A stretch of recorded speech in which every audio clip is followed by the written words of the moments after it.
Todos los años los padres de Jesús iban a Jerusalén para la fiesta de la Pascua. Cuando tenía 12 años, subieron a la fiesta, según la costumbre.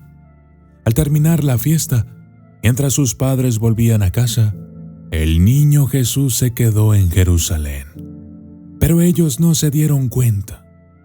Al cabo de 3 días, lo encontraron en los atrios del templo, sentado en medio de los maestros, escuchándoles y haciéndoles preguntas, y todos los que le oían se asombraban de su comprensión y de sus respuestas. ¿Y después qué? ¿Qué ocurrió con el niño divino? Después de que se le encontrara enseñando a los ancianos del templo, asombrando a todos con sus conocimientos iluminados. Resulta que su rastro se perdió en los evangelios canónicos, hasta que reapareció hasta los 30 años. Pero, ¿dónde estaba Jesús antes del 14 al 37 después de Cristo? Cuando Poncio Pilato era gobernador de Judea y Herodes era gobernador del distrito de Galilea, hasta el tiempo durante el cual el propio Jesús comenzó su obra a los 30 años.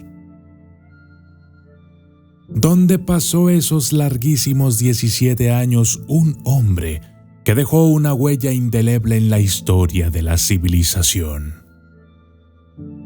El día de hoy analizaremos una de las teorías más fascinantes sobre los años perdidos de Jesús.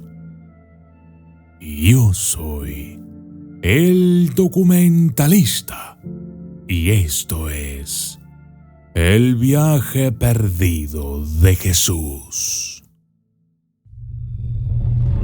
Desde las sombras hasta la luz.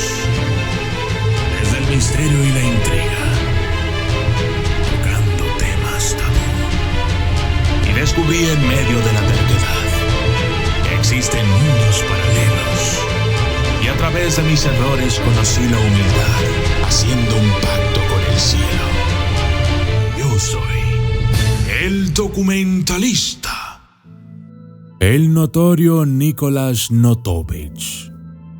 En 1894, un tal Nicolás Notovich, nacido en Crimea en 1858, considerado por unos médicos y por otros periodista y escritor, autor de 11 libros, publicó La vida desconocida de Jesucristo, basada en sus experiencias de viaje a Ladakh, en la región de Cachemira, fronteriza al este con el Tíbet. En sus viajes, Notovich llegó por casualidad a Lagompa, un monasterio budista de Mulbek, y fue recibido por el lama local, que le informó y le contó acerca de antiguos pergaminos que relataban la vida, obras y milagros de un profeta de Palestina llamado Isa. Continuando con sus exploraciones por el territorio tibetano, llegó al monasterio de Hemis, en un valle del Himalaya, no lejos de la ciudad de Leh, capital del territorio Ladakh. Aquí, Notovich interrogó al lama local y descubrió que, en efecto, había manuscritos antiguos, escritos originalmente en lengua pali, que procedían de la India y habían sido llevados al Tíbet a través de Nepal.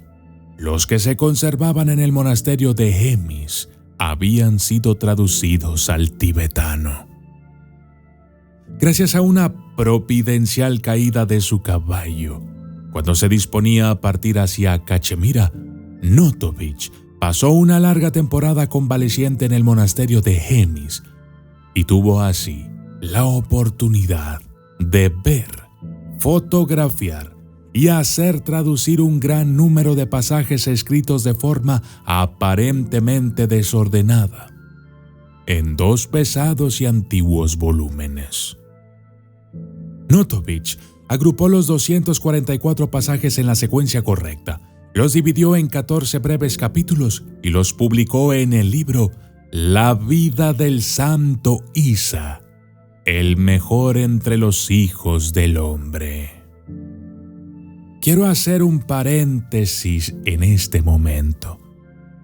Es necesario que sepan que, para los tibetanos, la traducción de la palabra o nombre Jesús se transfiere a Isa. Incluso, en ciertas regiones, también se le traduce como Yeshua, lo cual tiene muchas similitudes con el Jesucristo de la tradición cristiana. Pero ¿qué decían los textos de Notovich?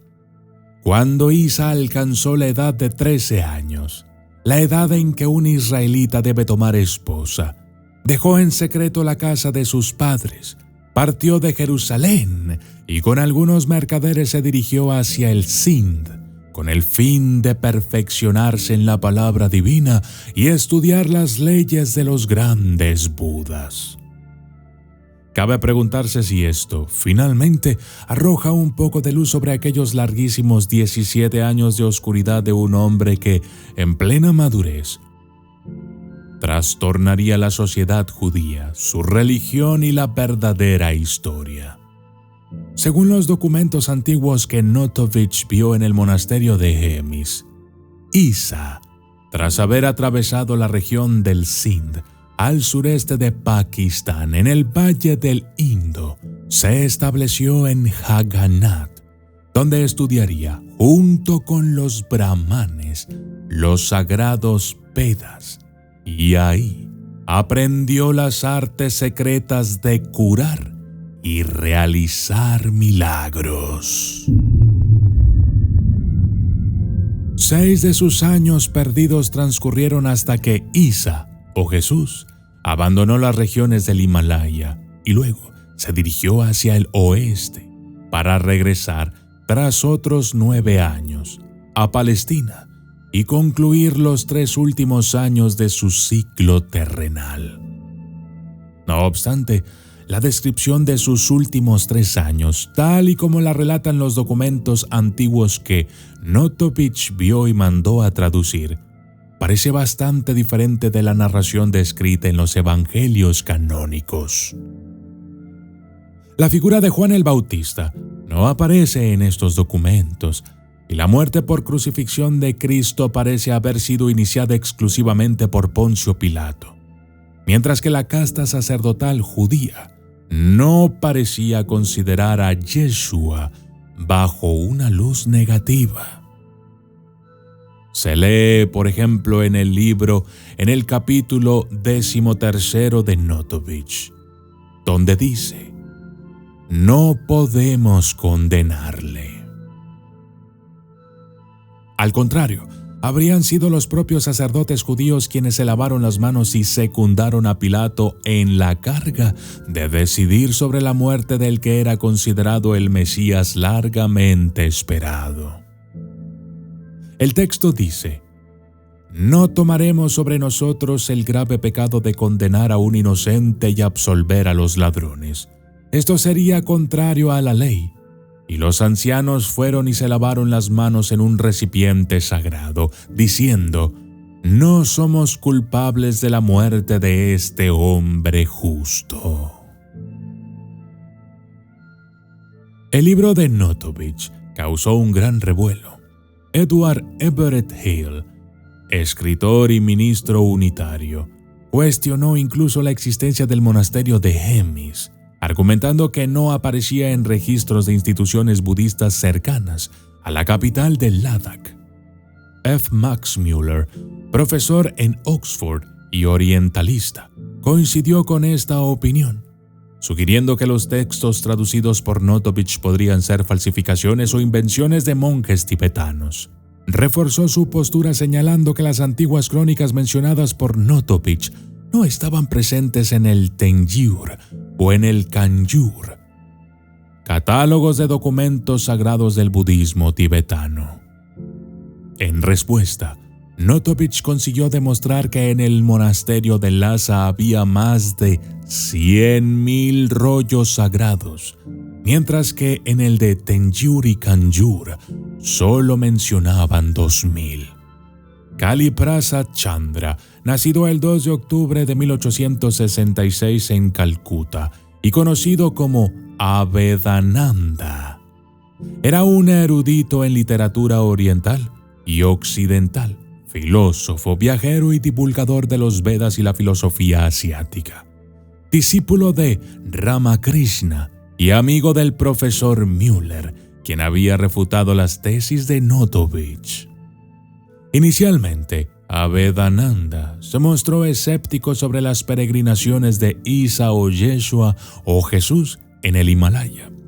No obstante, en 1922, viajó al monasterio de Hemis, atravesando a pie el Himalaya y llegando a Leh, la capital del Ladakh. Allí, los lamas le indicaron que las afirmaciones de Notovich sobre las peregrinaciones de Isa podrían ser ciertas. De hecho, en su libro En Cachemira y el Tíbet, publicado en 1929, Abhedananda confirmó todo lo que Notovich había afirmado, incluido el testimonio del accidente de Notovich que le había obligado a una larga convalecencia en el monasterio de Hemis y que le brindó la oportunidad de investigar con diplomacia y sagacidad los antiguos documentos custodiados por los lamas.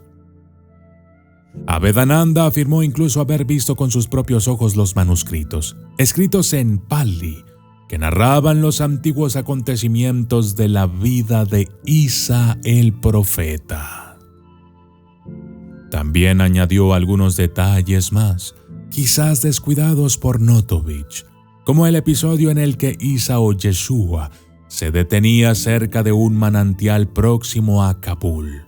El manantial, al menos en la época de Abhedananda, seguía existiendo, y en un texto árabe se le llama Tariq Ahan, que significa fuente de Isa. Nicolás Froerik, un explorador, arqueólogo, pintor y diplomático nacido en San Petersburgo en 1874, proporcionó otra confirmación de la hipótesis de que un joven de Palestina había viajado entre monasterios tibetanos. Froerik, con estudios en la Academia de Bellas Artes de su ciudad natal y en la Escuela de Lenguas Orientales de Harvard, era un experto en la cultura tibetana. Organizó una expedición compuesta por 9 europeos, incluyendo a su esposa Elena y su hijo George, experto en lengua tibetana, y 30 locales, junto con animales de carga. El lama Lobsang Mingyur Dorje, un estudioso de la literatura y tradiciones tibetanas, también se unió al grupo. La expedición resultó en una rica experiencia cultural y la creación de libros como Himalaya, en 1926, Corazón de Asia, 1929, y especialmente Altai Himalaya. En estas obras, basadas en sus experiencias en los mismos lugares visitados por Notovich, Froerik confirmó casi todas las afirmaciones hechas por el explorador ruso. Sí, en el monasterio de Hemis había manuscritos antiguos que hablaban del profeta Isa.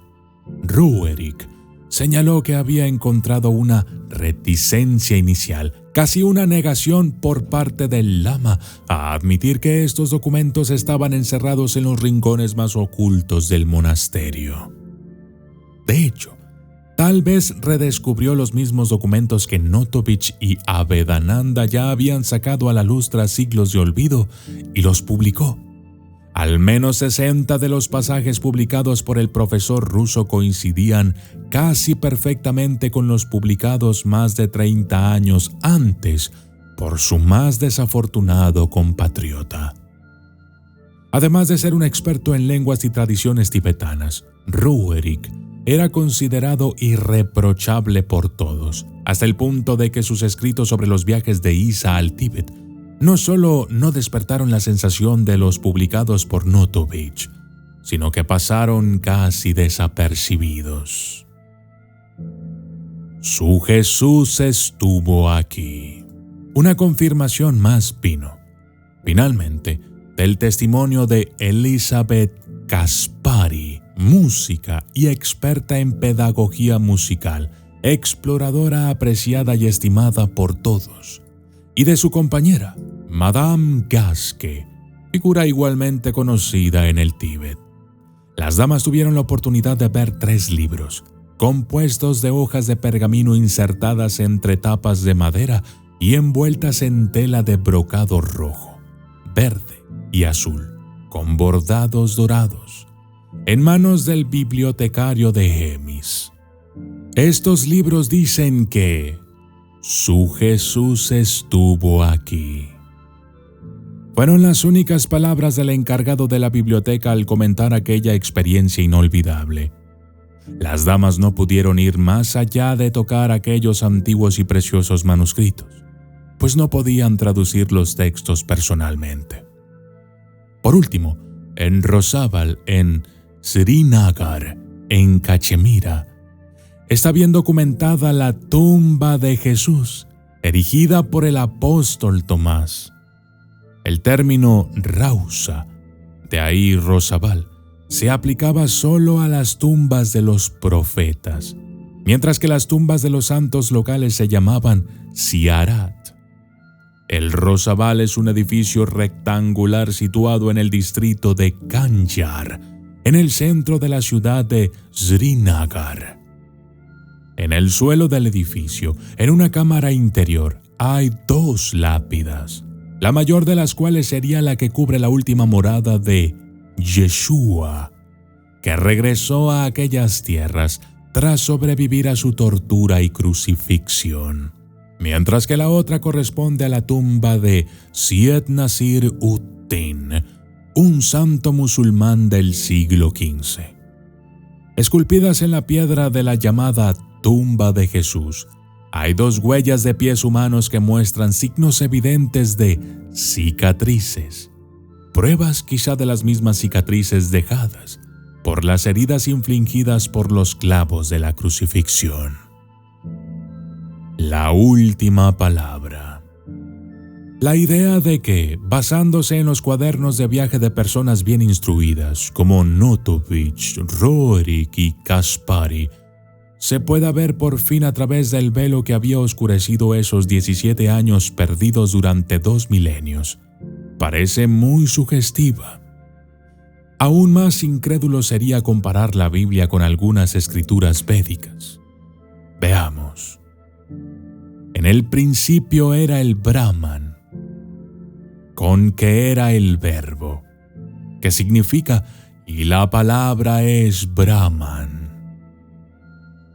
Si lo comparamos con el Evangelio canónico de Juan 1, las cosas se ponen algo dramáticas, porque dice, en el principio era el verbo, y el verbo estaba con Dios, y el verbo era Dios.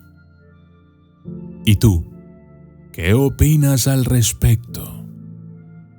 Yo soy el documentalista, y esto fue El viaje perdido de Jesús.